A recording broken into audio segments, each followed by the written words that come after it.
Looking forward sa ex-PBB Celebrity Collab Edition housemate Charlie Fleming na maging guest sa bahay ni Kuya. Handa naman kaya siyang pasukin ang mundo ng pageantry na aminado siyang kanyang first love? Yan ang chika ni Aubrey Carampel. Exciting and adrenaline-filled ang role ni ex-PBB housemate Charlie Fleming sa upcoming Kapuso serye na Master Cutter.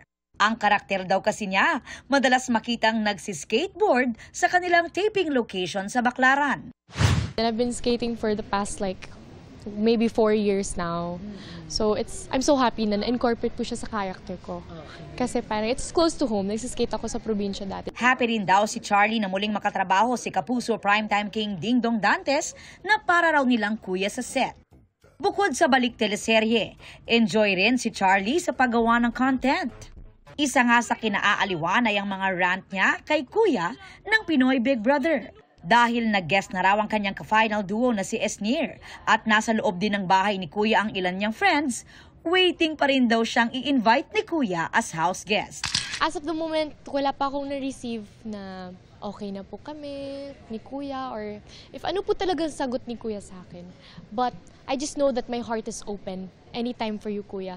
Ngayong araw na imbitahan si Charlie sa isang beauty congress. Dito nabanggit din ni Charlie na may posibilidad na pasukin din niya ang mundo ng pageantry. Lalo't mainit na pinag-uusapan ngayon ng Miss Universe, kung saan nag-third runner-up ang ating pambato na si Atisa Manalo. I've gotten tweets recently na babawiin daw natin para sa Pilipinas. Sabi ko, wait lang, the pressure.